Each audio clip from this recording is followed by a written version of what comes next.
Buenas tardes, bienvenidos a Conexiones. Es martes 24 de abril de 2018. Un abrazo fraterno a usted que nos acompaña a través de la señal abierta de Canal 23 en los 4 departamentos de la zona oriental de nuestro país, también a quienes nos sintonizan por los servicios de cable de Tigo y Claro a nivel nacional. Estamos en la transmisión simultánea, como siempre, a través de las plataformas digitales, en fanpage de TVO Canal 23, en Periscope, en Twitter. La tercera opción, como siempre, es que usted descargue desde su smartphone la aplicación TVO Canal 23.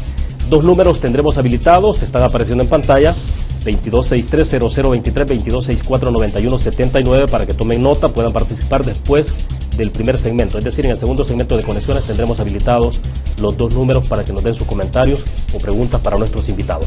Antes de presentárselos, los temas que están en agenda en los medios de comunicación y este que tiene que ver con una situación regional.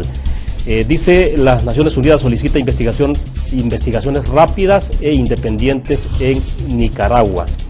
Y es que la ONU ha pedido este martes a Nicaragua investigaciones rápidas, independientes y transparentes sobre las víctimas de las manifestaciones contra la reforma del sistema de pensiones, lamentando posibles ejecuciones ilegales. Esto es lo que muestran los principales rotativos en nuestro país en sus portadas. Diario El Mundo dice: Tribunal Supremo Electoral pide 37 millones de dólares para la elección presidencial. Las dos fotos principales en portada, la primera tiene que ver con Nicaragua, marcha contra Daniel Ortega, dice, y la foto de la derecha, Hugo Martínez se inscribe como precandidato del FMLN.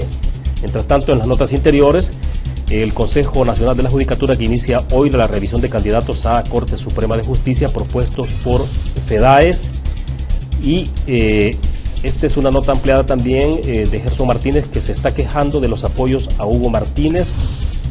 De manera directa, dice, criticó que Óscar Ortiz, vicepresidente de la República, apareciera en un acto del gobierno dando su respaldo a Hugo Martínez. Él dice: si es una contienda democrática, no debe haber apoyo de estamentos dirigenciales del partido del gobierno. Vi una expresión del vicepresidente en un acto público, en un patrimonio público, en una escuela. Es lo que dijo Gerson Martínez esta semana. Mientras tanto, Arena, que llama a cerrar filas alrededor de candidatura después de que el domingo eligieron como candidato presidencial a Carlos Calleja. 12.891 votos fue la diferencia entre Calleja y Javier Simán. La Sala de lo Constitucional que anula juicio contra López Cardosa. La prensa gráfica dice: arrestan a pareja de periodista Grupo LPG. Mario Hueso será acusado del feminicidio agravado de Carla Turcios.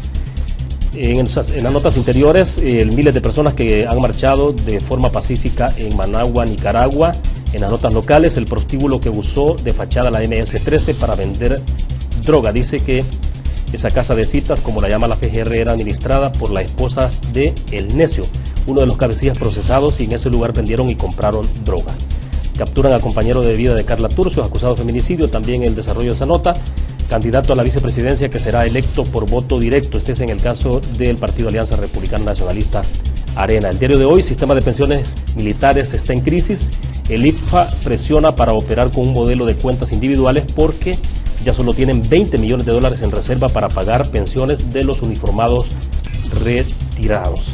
Esta es la nota ampliada del IPFA, da algunos datos y cifras. A lo mejor tenemos chance de analizarlo con nuestros invitados, porque es un tema prácticamente crónico que está sufriendo el IPFA en el tema de las pensiones. Esta es una entrevista de Gerson Martínez que se publica ahora también. En el diario de hoy dice que el FMLN ha debilitado su nexo con el pueblo. Mientras tanto, algunas afirmaciones también en la nota interior. Dice que el FMLN ha sido un gran movimiento social, pero desde mi punto de vista en los últimos 15 años gradualmente se fue debilitando ese nexo fundamental que es la unidad del partido con el pueblo, y eso es expresado, dice, en distintos niveles. Este es un análisis que se publica justamente este día también en el periódico español El País. Dice que los movimientos sustituyen a los partidos. Las organizaciones políticas clásicas pierden peso por su incapacidad para enfrentarse al nacionalismo, el terrorismo o las migraciones. Un fenómeno más analizado sobre la visión que hay en Europa sobre los partidos tradicionales. Pues bien, queremos agradecer esta tarde que nos acompaña en nuestros estudios acá en San Salvador Roberto Cañas, analista político. Roberto, es un gusto que esté con nosotros esta tarde. Bienvenido. Igualmente, William, qué bueno estar en Conexiones. Vamos a buscar cuáles son las que están en la coyuntura actual. Exactamente, esa es la idea. También nos acompaña el coronel Antonio Castillo. Ustedes se recuerdan de él, exactamente, es el ex candidato a diputado no partidario. Bienvenido, Antonio, un gusto, William, que nos acompañe. Buenas tardes, siempre va a ser un honor estar acá en este lugar para poder hablar de estos temas importantes. Bueno, perfecto. Para entrar en materia, bueno, reitero a ustedes, 2 números de teléfono están habilitados, pueden hacer uso de ellos después de que terminemos este corte, esta pausa, hagamos la primera pausa, tendremos habilitados ambos números que están apareciendo en pantalla. Pues bien, creo que hay varios temas en agenda, me interesaría, y se los dije antes de comenzar, a ver si hacíamos una reflexión, un análisis sobre lo que está ocurriendo en Nicaragua. Comienzo con usted, Roberto, escuchando un poco la opinión, así la visión que tiene en general, quizás podemos entrar en los detalles después. Digo, el acontecimiento de Nicaragua creo que es casi imposible verlo únicamente como una situación aislada de lo que ocurre en un país determinado, y si lo podemos ver como región, como lo que ocurre también en el caso de la izquierda como fenómeno. Bueno, lo que ha pasado en Nicaragua, el disparador, lo que gatilló la crisis que está viviendo el país vecino, que de paso hay que decir, Nicaragua está en el vecindario, los salvadoreños deberíamos de ponerle un poquito de más de atención a lo que está pasando 2 casas al lado de donde vivimos, eso claro, no sucede en el país como yo quisiera, pero en fin, pero para ir al grano, William, número 1, el disparador es la crisis generada por la reforma al sistema de pensiones, por el tema del Instituto Nicaragüense de Seguridad Social, pero simplemente fue lo que hizo que brotara una crisis que tiene un sustrato muchísimo más profunda. La realidad es que son 11 años de presencia de gobierno de Daniel Ortega, que ha generado un malestar político muy fuerte en la población de Nicaragua, y que hoy ha tenido una cuestión que se ha ido del control. Lo primero que hay que hacer, obvio, es lamentar las muertes, es plantear la necesidad de que se suspenda la represión policial en contra de jóvenes que se están manifestando en la calle. Los jóvenes ya tuvieron su primera victoria, y con esto cierro, pues pararon la reforma, pero por supuesto esto no termina aquí, no es como simplemente encender y apagar la luz. Ciertamente terminó el episodio de la reforma que originó el conflicto, pero la realidad de la problemática político-social de Nicaragua continúa. Roberto, usted es un hombre de izquierda, fue comandante del FMLN, no sé cómo llamarlo, usted me lo aclarará, si está distanciado o simplemente no pertenece más al FMLN, o sigue siendo de izquierda, desde luego. Sí, bueno, tengo más de 20 y pico de años de estar fuera del FMLN como organización política, soy de izquierda, y miro con profundo dolor lo que está pasando en Nicaragua, en El Salvador, en el cual el proyecto histórico original está completamente desnaturalizado, los ideales por los que una generación de jóvenes dio de manera generosa su vida están totalmente devaluados, y hoy lo que existe son grupos que se han hecho millonarios a partir de administrar el aparato del Estado y que en nada se parecen a los movimientos insurgentes que posibilitaron la victoria en Nicaragua y la finalización del conflicto en El Salvador. Y usted, que militó en el FMLN, que estuvo obviamente durante la guerra, ¿se imaginaba un escenario como ese para Nicaragua? Digo, si nos hacemos un poco de retrospectiva, ¿ustedes se imaginaban en algún momento lo que podía pasar en Nicaragua? Digo, porque uno ve las imágenes del 78-79, cuando derrocaron a Somoza, y ahora ver a los antimotines golpeando universitarios, matando gente en las calles, entonces uno dice, bueno, ¿qué es lo que pasó finalmente? Bueno, y hay un quiebre fundamental. El origen del ejército nicaragüense es el EPS, el Ejército Popular Sandinista. El origen de la policía es la policía sandinista. Eso nunca esperaba la población nicaragüense, que reprimieran y mataran jóvenes por su ADN. Hoy eso está roto, y por eso digo yo que es muy difícil pensar, y con esto termino, sin duda el coronel tendrá otros elementos que enriquecerán el análisis. En las dinámicas sociales uno sabe cómo comienza, no sabe cómo van a terminar. Claro. Así que lo que le puedo asegurar, William, es que no es cierto que se está cayendo la dictadura de Daniel Ortega, para nada. Hay pilares de sostén, los poderes fácticos, como es justamente el ejército, que es igual a Venezuela. En Venezuela no se cae Maduro y en Nicaragua no se cae Ortega, porque el ejército, la Fuerza Armada nicaragüense y bolivariana no lo van a dejar. En el momento que se cuartee ese pilar de sostenimiento de esos gobiernos, habría que verlo de otra manera. Perfecto. Bueno, coronel, quisiera escuchar su opinión entonces, o su análisis sobre este acontecimiento. Como lo dice Roberto, creo que ha habido un agotamiento de lo que un día fue el pensamiento de la izquierda latinoamericana, y que tuvo su mayor énfasis en Centroamérica.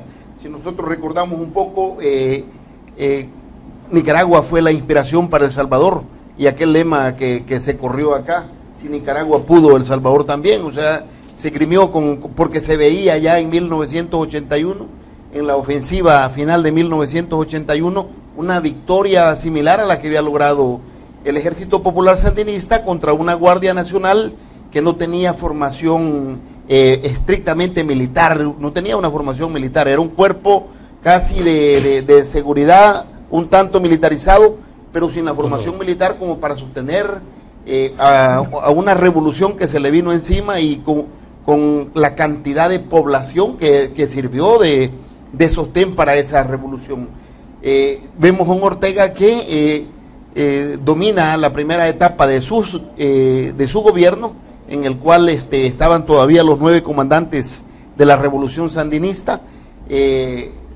Se corta ese periodo con la llegada de doña Violeta de Chamorro a la presidencia de la República. Asistimos a observar posteriormente una serie de gobiernos liberales, y en los cuales posteriormente se corrompieron, y eso fue la carta de negociación que utilizó posteriormente Daniel Ortega para regresar al poder. O sea, con el gobernante que estaba, te saco de la cárcel, pero a cambio, ¿cómo se llama? Vas a permitir que yo pueda acceder. Pero más que todo eso, detrás de lo que puedan ser las causas naturales, las causas aparentes, siempre hay unas causas reales que están ahí, y es el agotamiento de la democracia en Nicaragua, es el cansancio de un pueblo nicaragüense, de un alto costo de la vida, y muy probablemente se puedan estar permeando algunos elementos geopolíticos que tienen que ver con la política exterior de los Estados Unidos y en el área de influencia específica en Nicaragua, con lo que tiene que ver con la construcción de un posible canal de Nicaragua que puede venir a cambiar completamente el panorama en la región. Eso ya visto en términos de la geopolítica. Sí, claro. A ver, el papel del ejército, ¿hasta dónde es real de que se pueda sostener el régimen de Ortega, por ejemplo, si cuenta o no con el apoyo del ejército? ¿Es eso clave? ¿Podrá ser clave en Nicaragua o no? Yo creo que para Centroamérica no es tan fundamental que un ejército pueda mantener a un gobierno por mucho tiempo.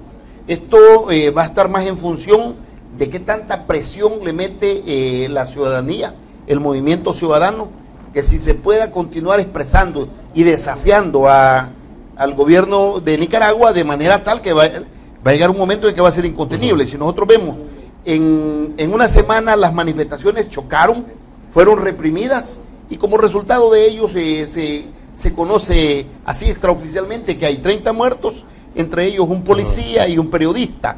Claro. Pero en la última manifestación que hace la convocatoria a la empresa privada, no tenemos ahora ni al ejército ni a la policía intentando desafiar esa manifestación por el volumen de la marcha que estaba en movimiento.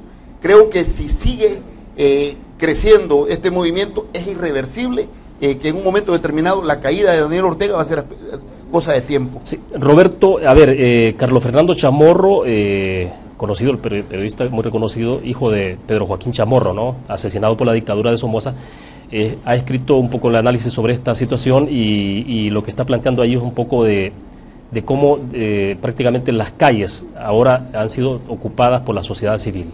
O sea, el gobierno tuvo que justamente ahuecar un poco ante una situación como la que más o menos está dibujando el coronel. ¿Ha perdido entonces, cree usted, el gobierno de Daniel Ortega la incidencia? ¿Perdió las calles, como lo podemos decir en términos generales? Bueno, todo tiene sus relatividades.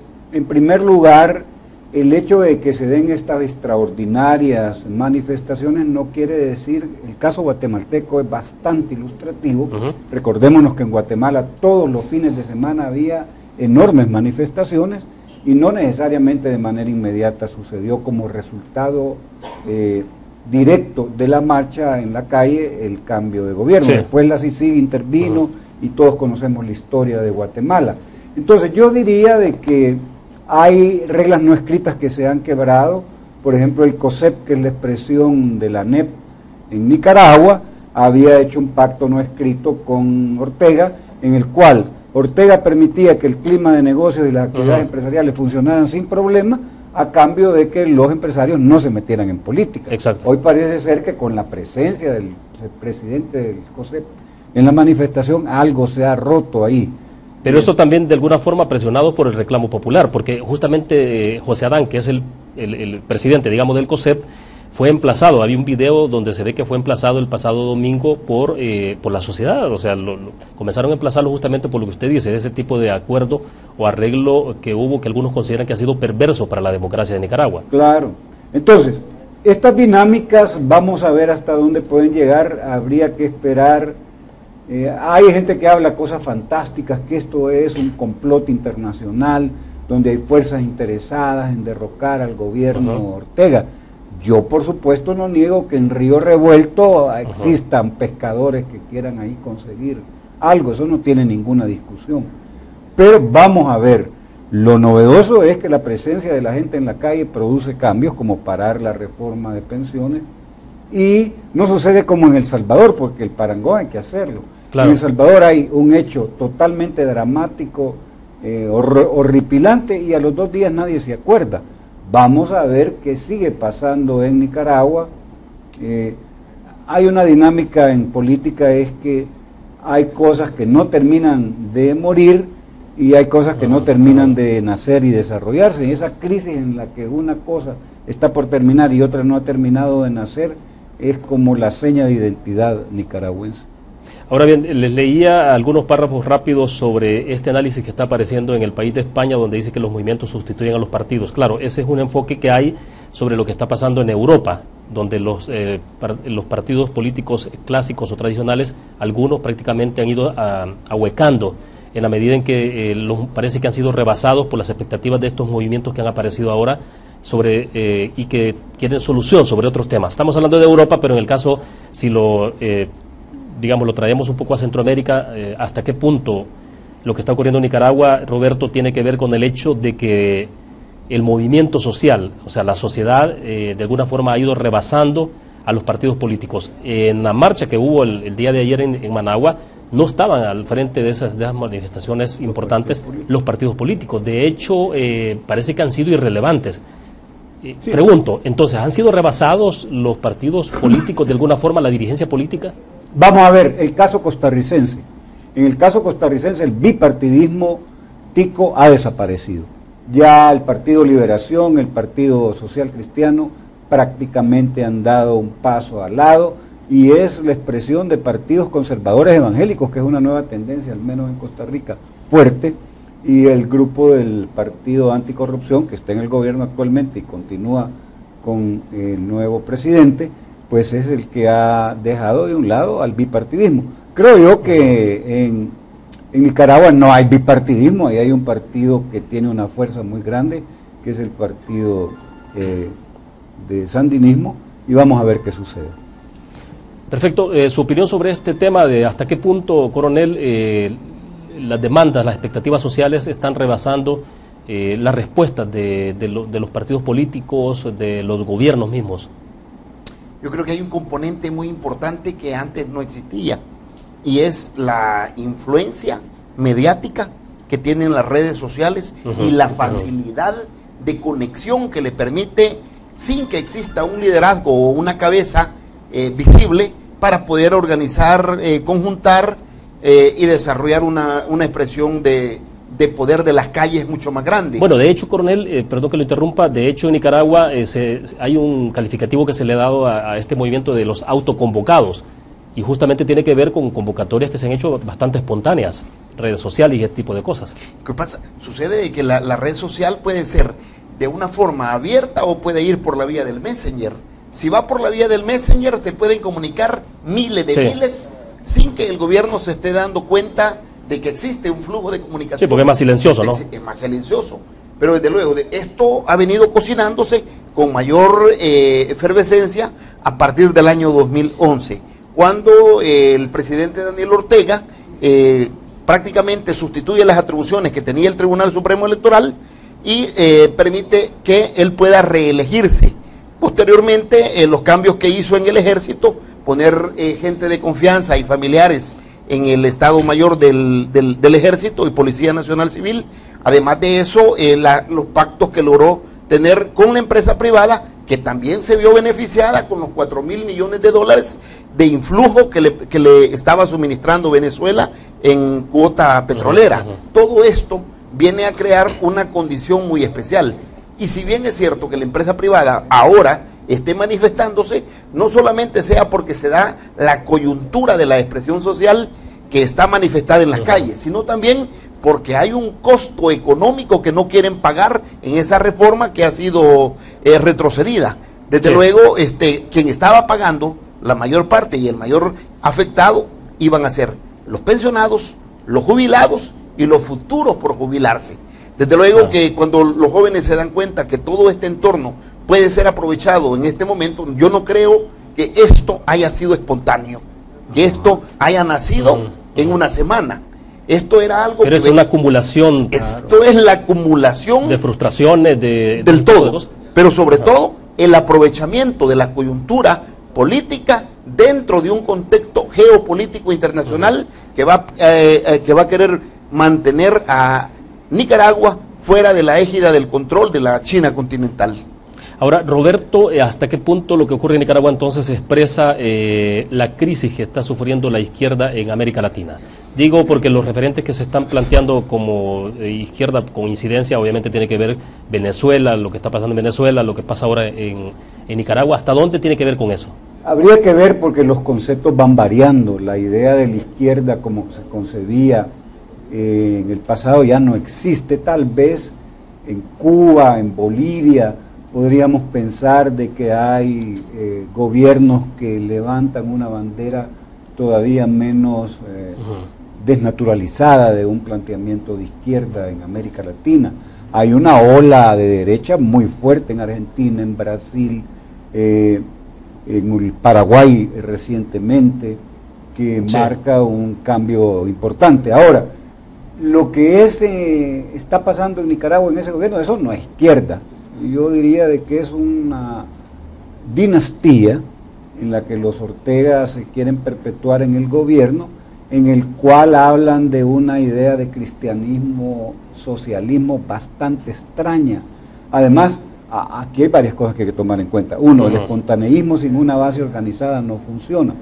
Dos, vamos a ver en el transcurso de los próximos días cómo funciona la base que es sostenida clientelarmente por los programas del gobierno de Nicaragua, que es fuerte, pues no se puede obviar que hay un sector importante de la población en Nicaragua que está favorecido con programas al estilo de ALBA, que tienen mucho más desarrollo en Nicaragua que aquí. Así que yo diría que hay que esperar a ver en qué medida esto tiene desarrollos, pero yo lo que creo es que al final el sistema de partidos tendrá que recomponerse, pero yo no alcanzo a ver que se caiga el gobierno de Ortega, eso no lo logro yo ver ni en el inmediato ni en el mediato plazo. Tendrá que hacer una dinámica totalmente diferente, no son las revoluciones de la primavera de Europa. Cuando se hablaba de la primavera árabe, tampoco usted lo ve, es muy exagerado. A ver así, pues. O la idea de la RDA y los de la Europa oriental, en que no hubo revoluciones violentas, porque las Fuerzas Armadas justamente le pidieron a esos gobiernos que dejaran de estar en la administración del aparato del Estado. Sí, bueno, perfecto, nos vamos a quedar en el punto y además hay otros temas que quiero que avancemos un poco en el análisis. Les dije antes, la idea es conversar también sobre lo que está pasando, bueno, después del 4 de marzo, qué es lo que está pasando, en lo que pasó en el Partido Arena, lo que puede pasar en el FMLN, cómo se perfila esto en Ruta 2019. Vamos a una pequeña pausa, 2 números tenemos habilitados, están apareciendo en pantalla, 2263-0023, 2264-9179. Están habilitados, regresamos.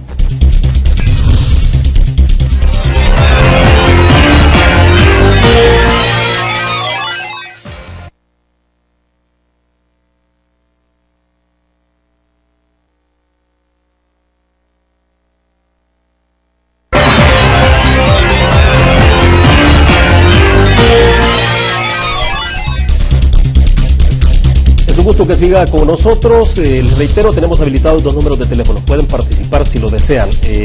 A ver, Roberto, a propósito de, siguiendo el hilo un poco de lo que está pasando en Nicaragua, pero con el tema de las izquierdas, Lo que tengo proyectado acá, y lo mostré antes de iniciar la entrevista a manera de introducción, es Gerson Martínez, por ejemplo, esa declaración que ha dado al diario de hoy, dice que el FMLN ha debilitado su nexo con el pueblo. Traigo esto al vínculo justamente porque estamos hablando de las izquierdas, pero a propósito que el FMLN ha entrado ya en la dinámica de las internas. Hablemos del FMLN, ¿cómo lo está analizando, Roberto? Bueno, tarde, muy tarde está llegando a la actividad electoral presidencial. En un lejano 27 de mayo van a elegir al candidato, cuando Arena tiene más de un año de campaña adelantada de primero 5 y después 3 precandidatos. Entonces, muy poco y muy tarde lo que está haciendo el FMLN, y con un carro chocado. Es decir, el automóvil que llevó, la maquinaria electoral que llevó al FMLN al 4 de marzo, resultó seriamente averiada, con una derrota electoral aplastante. Ese carro en esas condiciones lo va a retomar uno de los dos Martínez. Además, van a la búsqueda de la credibilidad perdida en un periodo de tiempo muy corto, quedan 9 meses para la elección.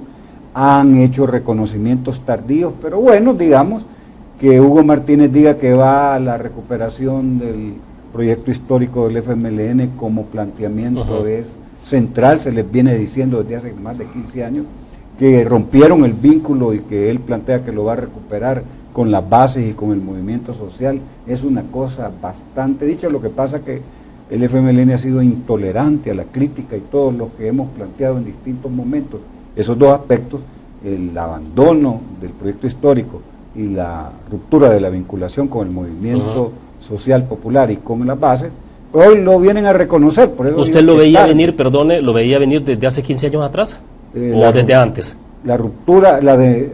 esa desconexión del FMLN con la población. Sí, eso cada vez era más evidente, pues, al grado de que era un partido electoral concentrado en ganar elecciones.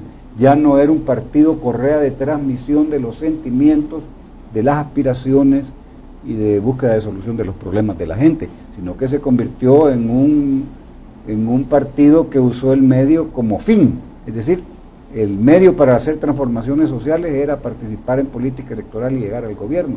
Hoy ese es el fin, no es el medio, es mantenerse como sea en la administración del aparato del Estado, en el gobierno, pues. Entonces ahí hay un partido electoral.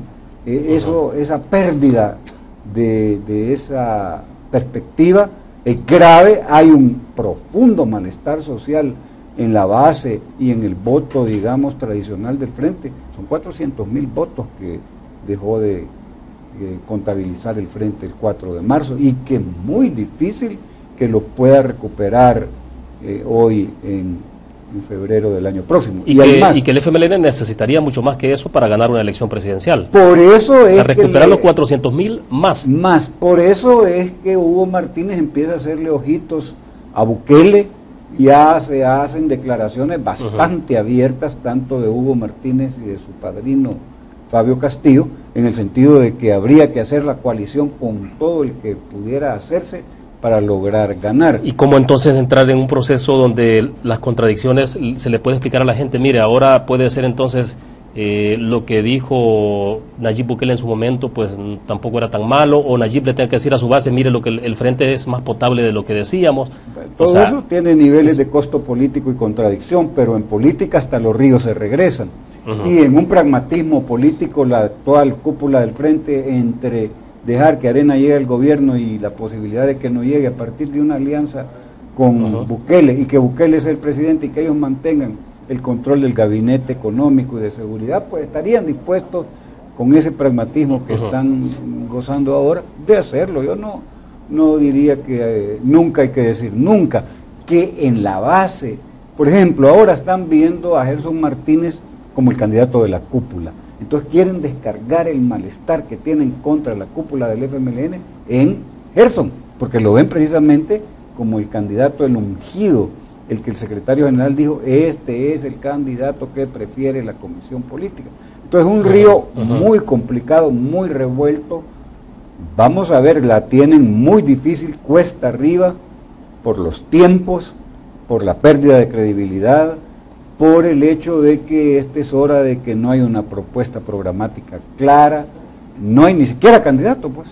Muy complicado. Perfecto. Coronel, su reflexión sobre lo que está ocurriendo en el FMLN entonces. Mira, el FMLN es el partido más pragmático de todos los partidos políticos que existen en nuestro país. Más que PCN, PDC, más que Arena, más que PCN, más que PDC. O sea, FMLN, si tiene que hacer lo que debe hacer para conservar el poder, lo va a hacer. Y si hay un partido que ha demostrado que gana, como el Real Madrid, es el FMLN. Yo sí le advertía al FMLN que de conformidad a lo que en la calle estábamos escuchando, digo, Roberto pasó por el Parque Libertad y nos vio a nosotros de día, de tarde, de noche. Él estuvo en la Universidad Tecnológica, firmó libros ahí. Y te digo, lo que en la calle estaba diciendo es que el FMLN iba a perder entre 7 y 8 diputados. Y yo se los decía. Y no lo creía. ¿Usted personalmente creía que perdían la calificada? No, yo incluso más que eso. Más que eso, yo se lo dije en la entrevista, que estaban perdiendo 8 diputados. Lo dije en 2 entrevistas, acá y en Canal 21. Y desde luego, con esa certeza también les puedo decir de que también el FMLN no se puede dar por muerto. Es un partido que gana en el minuto 90 y en algunas veces con ayuda del árbitro. Entonces, sí, yo creo que a partir de una coyuntura que en la cual se pueda recomponer una alianza estratégica entre Nayib Bukele, entre Hugo Martínez, pueda recuperar esa fuerza política que ha perdido. Antes del 4 de marzo, perdón, algunos creían que era imposible hacer una reflexión en términos de plantear una alianza de FMLN y Nayib Bukele, pero hoy ya lo están diciendo uno de los aspirantes. Es decir, lo que cambió después del 4 de marzo es sustancial, para que ahora entonces se esté hablando ya de esa posibilidad, sobre todo porque algunos sugieren, coronel, que para febrero en esa elección presidencial se forzaría una segunda vuelta, y en segunda vuelta se juntan Nayib Bukele, FMLN, y casi ven seguro un triunfo. Sí. Recordemos que también Arena viene saliendo de un proceso de internas. Y ya lo vamos a en la cual detalle, también va a tener, debe haber habido algún desmoronamiento de su unidad. Pero regresando al tema con el FMLN, yo creo que lo que debe superar, el escollo que el FMLN va a superar, va a ser entre quién elegir que navegue en ese barco o que conduce ese carro. Que dice Roberto que está chocado, que está averiado, pero ¿quién lo va a conducir? A mí me llama la atención, porque si hubiéramos visto a un Gerson Martínez, cuando fue el ungido, el candidato ungido, él se quedó callado, y cuando se vinieron las pretensiones de Óscar Ortiz por entrar, él se quedaba callado.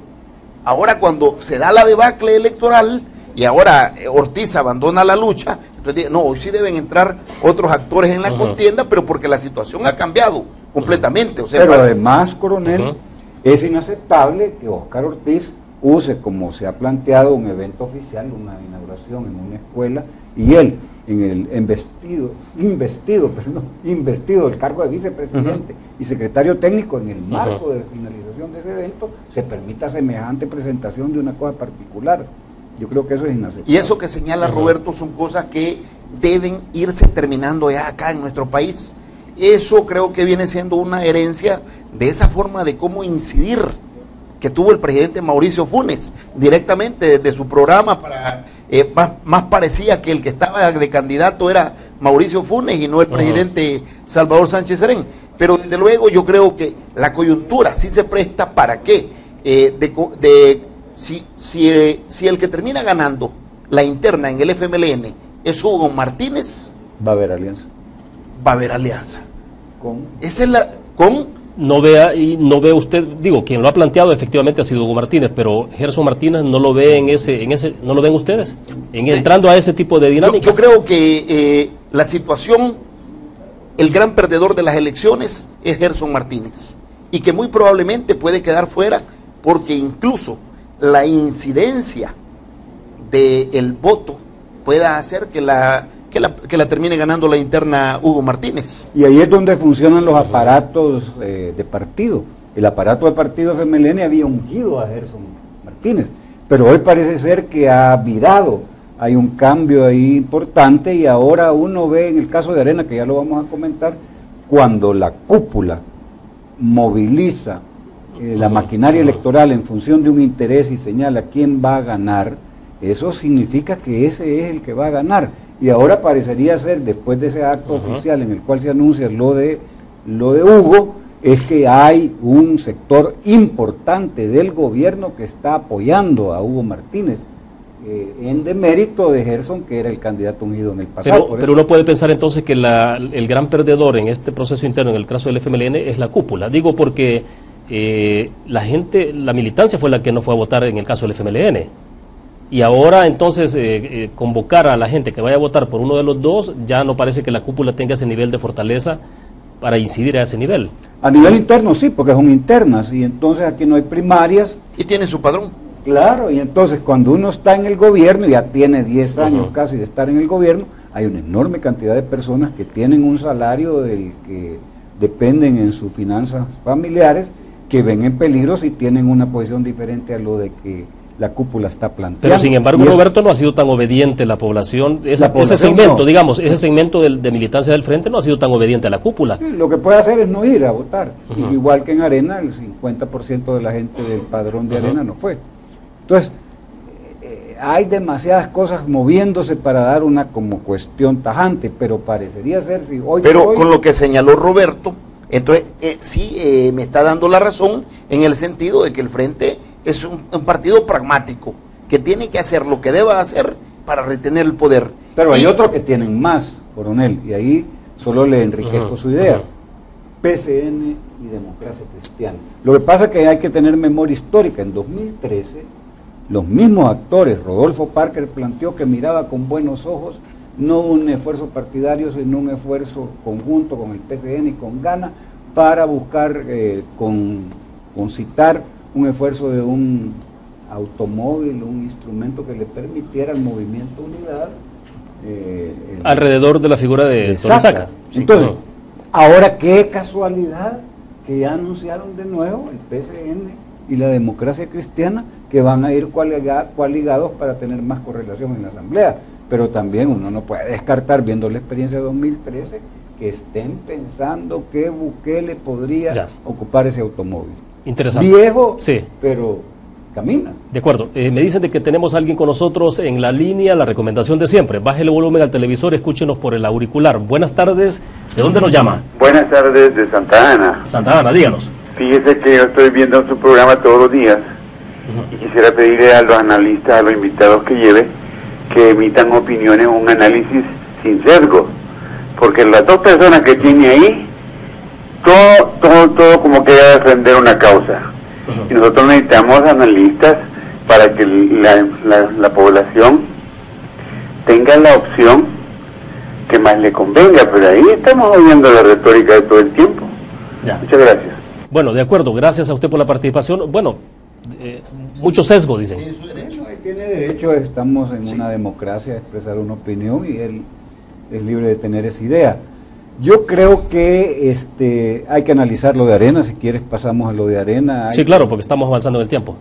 Veamos, Arena, varias cosas. Tienen candidato después de una jornada larguísima de campaña adelantada. Yo creo que la lección aprendida primera es que Arena debe dejar ese tipo abusivo, millonario de uso de un tiempo largo. Debería normar ese vacío de ley que tiene el Código Electoral, en el cual prácticamente está en la impunidad. Las campañas adelantadas debería corregirse, eso es también del pasado en la Asamblea que no se corrigió y permite ahora con impunidad hacer campaña adelantada sin que pase nada. Debería normarse eso. ¿Cuánto tiempo debe tener la campaña adelantada antes de la elección? ¿Cuánto dinero es lo que se puede invertir en eso? ¿Qué cantidad de financistas puede existir y cuánto pueden dar y cómo pueden rendir cuenta de ese dinero? Eso debería ser algo que se gane de la limonada que se puede hacer de este y ya normado para todos los partidos políticos. Por supuesto. La otra para todos los partidos políticos es las internas. Se han vendido con la idea de que las internas es la forma de evitar el dedazo en las cúpulas de los partidos. Deberían de ser primarias.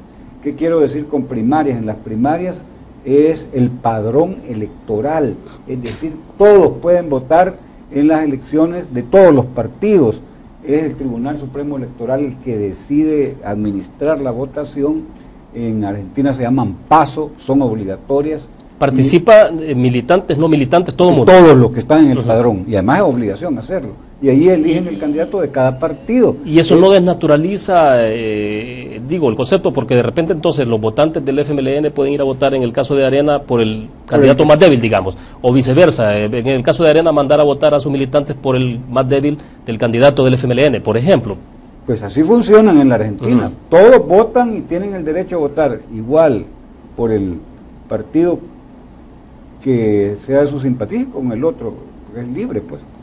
Entonces, eso habría que normarlo, dar un salto de calidad y no hacer internas. Y termino para darle espacio al coronel. El tema de los debates deberían de ser obligatorios, deberían de ser verdaderamente enfrentamiento de posiciones que son contrarias, que se defienden con argumento, y no entrevistas aburridas en que son puestas en escena de monólogos en los cuales los precandidatos hicieron generalidades.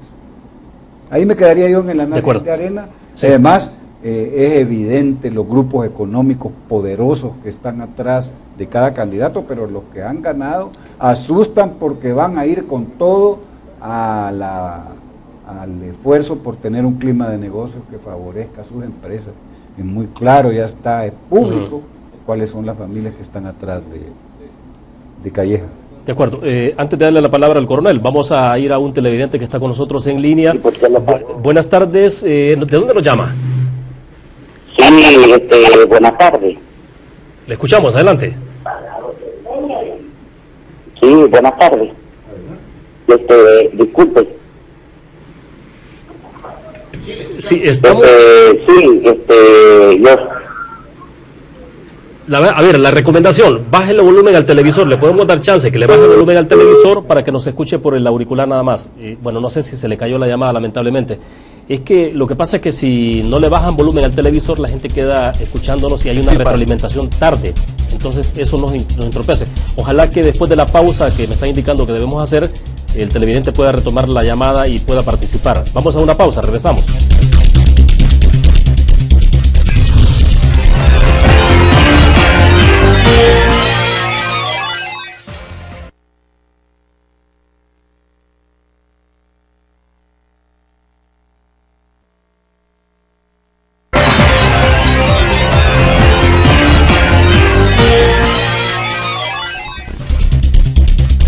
Continuamos con los teléfonos habilitados. Si desean, ojalá que el televidente anterior del segmento pasado pueda participar. Lamentablemente se nos cayó la llamada. A ver, coronel, le interrumpí en el segmento pasado para su reflexión. Bueno, Arena viene saliendo de un proceso de unas internas en las cuales se presentaron dos candidatos fuertes y un tercero, de un proceso en el cual se vino, algunos renunciaron en el proceso y se apartaron. Luego vino la comisión y que estaba a cargo de eso y dejó al final 3. De estos 3, fueron 2 que eran los que tenían que definir. Uno era Javier Simán y el otro era Carlos Calleja. Al final termina consolidándose el apoyo político que tenía Calleja, porque era prácticamente el ungido.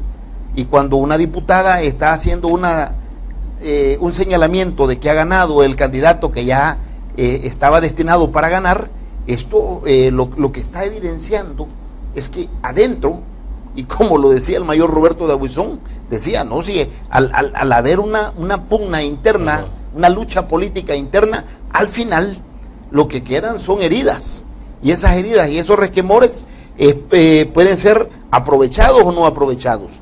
Pero ¿usted cree que puede ser mortal para los partidos entonces someterse a este proceso de elección de candidatos a través de internas? ¿Se requiere de mucho más madurez como para que en los partidos entiendan de que prácticamente son sus mismos compañeros los que están compitiendo y después decir, bueno, aunque no ganó el de mi preferencia, pues yo le endoso el respaldo al otro? O sea, ¿se requiere mucha madurez? Las internas creo yo que es el camino correcto que debe caminarse. O sea, en el sentido de que eso va a fortalecer la democracia en nuestro país. El punto es que en esas internas no deben haber dados cargados para ninguno de los candidatos. O sea, un candidato no puede venir a una elección con 11 directores que ya le están endosando un apoyo antes de que empiece la carrera. Esas cosas vienen al final a arruinar la interna misma, y al final eso termina generando una insatisfacción entre las partes. Yo lo que creo es que Arena tiene, la suficiente gasolina como para ganar la elección presidencial en virtud de la victoria electoral que se agenció en las elecciones para alcaldes y diputados. Pero si Arena quiere garantizarse, porque las puede ganar, sí las puede ganar, pero si Arena quiere garantizarse que sí puede, que sí va a ganar la siguiente elección, para mí que debería ser una alianza con el único aliado que le funcionó en las elecciones de alcaldes y diputados. Si Arena pacta una coalición o una alianza con el PCN, yo te estoy garantizando que sí, Arena estaría ganando las elecciones presidenciales. De lo contrario, corre el riesgo que pueda tener fisuras en el camino y un resurgir del proyecto político de izquierda que está bastante dañado en este momento, pero no quiere decir, yo lo decía Roberto, el FMLN es un partido pragmático que va a hacer lo que tenga que hacer para ganar, y Arena ha desaprovechado la oportunidad en elecciones anteriores de no hacer alianzas porque ha subestimado a partidos políticos pequeños que les pudieron haber significado el triunfo. Esto quiere decir que debe tenerse la madurez política y la humildad para hacer las alianzas respectivas. Bien, vamos al teléfono, tenemos a otro televidente. La recomendación de siempre, considérela, baje el volumen al televisor y escúchenos nada más por el auricular. Buenas tardes, ¿de dónde nos llama? Buenas tardes. Díganos, estamos al aire. Disculpe, fíjese de que yo me refiero a los aspectos de usted hablando con todo el mayor y el tercer. Así como... Bueno, que lamentablemente se le cayó la llamada al televidente, tuvimos un poquito problema técnico, pero bueno, parece que nos está hablando quizás de algún celular. A ver, si continuamos con los dos números habilitados, tenemos algunos minutos todavía de la entrevista para escucharles a ustedes la opinión de nuestros televidentes, pero aquí el tema entonces, por ejemplo, Roberto, uno piensa, entonces, para la primera vuelta, ¿cómo se configurarían o cómo orbitarían los partidos pequeños alrededor de dos o tres grandes bloques? Segunda vuelta sería otro escenario, desde luego. Sí, aquí hay que hacer teoría de los escenarios, es pura política ficción, pero se vale ese ejercicio. Yo descarto, lo veo muy remoto, aunque en política nada se puede absolutizar, que alguien gane en primera vuelta. Lo veo muy difícil, porque ya puestas en presencia las fuerzas políticas van a hacer todo lo que puedan para evitar eso. Y son maquinarias electorales, las dos más fuertes son las de Arena y las del FMLN. Yo me voy más por la idea de que va a haber una segunda vuelta. Ahí es donde los escenarios pueden ser.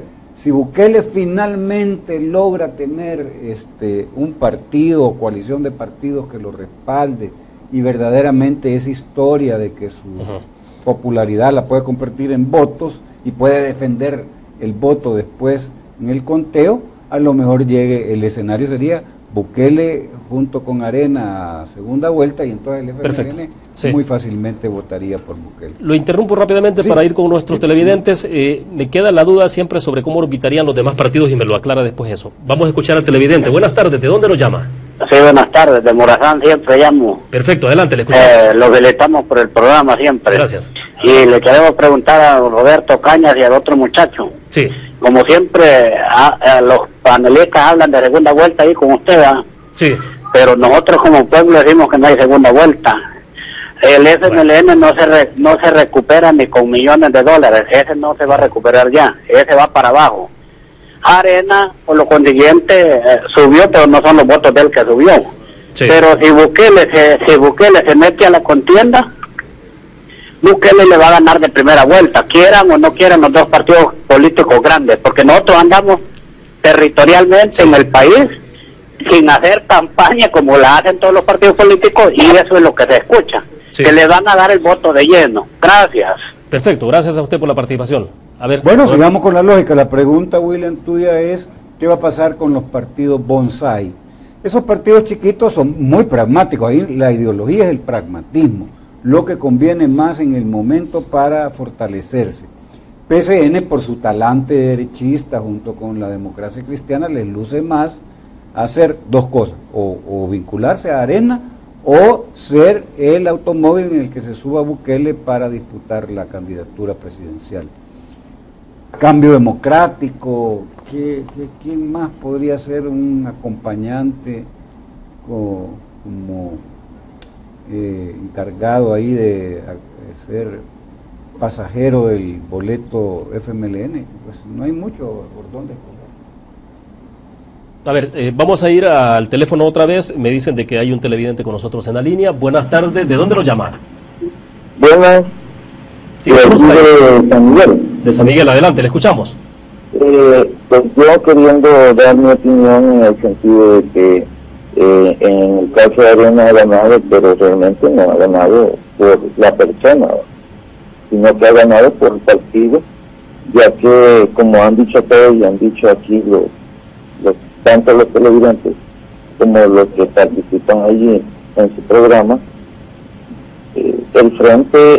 para el frente fue un voto de castigo. Lastimosamente, el señor Carlos Callejas no es un líder. Puede ser un líder tal vez en su empresa porque es el dueño y todo, pero el líder que de verdad sea y que de verdad diga yo hice esto, no es. Siento de que es un líder impuesto, pero impuesto, pero no tiene otra palabra. Lástima por ese partido, ¿verdad? Pero el frente por igual. No creo, así como dicen, no creo que gane la próxima. Está bien difícil. Bien, perfecto. Le agradecemos a usted la participación. Vamos a ver, creo que alguien más está con nosotros en la línea. Vamos rápidamente porque solo nos quedan 3 minutitos. Buenas tardes, ¿de dónde nos llama? Mire, llamo de Aguachapán. Díganos, adelante. Mire, me gustaría, para los dos personajes que tiene ahí, ¿sí?, que dejaran de hablar ya de Bukele, porque troleros no queremos en nuestro país. Queremos gente más honesta. Queremos gente que nos ayude a salir del fango en el que estamos. Queremos gente inteligente. Por eso ustedes ayuden a que los líderes que van ahorita para campaña de presidente, buscar gente inteligente, no gente de esta clase que nos hacen caer en el fango como Bukele, que tanto lo mencionan. Por favor, su análisis de ustedes. Bueno, a ver, porque hoy sí se nos fue el tiempo, tiene que ser esto capsuleado, rapidísimo, Roberto. El llamado a los partidos políticos, más allá de los juegos que se puedan hacer de coalición, son 3 cosas. Uno, que hagan una plataforma, un programa de gobierno, una oferta electoral realista, que digan qué van a hacer, cuánto cuesta eso que van a hacer y de dónde van a sacar el dinero. Y 2, perfecto, que enseñen, muestren quién es el equipo que va a ser parte del gobierno si llegan a ganar. Gabinete. Para cerrar con usted rápido, coronel. Terminando, decir de que los partidos deben de volver a la ciudadanía, deben de escuchar a la gente, planificar para 25 años qué es lo que queremos como país y devolverle a este país la esperanza de que podemos salir adelante. Bueno, perfecto, y sí es posible, porque casi nadie planifica para 20, 25 años, y si lo planifican solo en el papel, lamentablemente, ¿no? Bueno, se nos fue el tiempo. Gracias, coronel, por estar con nosotros, muy amable. Gracias. Gracias por invitarme, William. Qué bueno estar en Conexiones. Perfecto. Se fue rápido. Terminamos de esta forma Conexiones. Gracias a ustedes que nos acompañaron. Nos vemos mañana 5 de la tarde en punto. Buenas tardes.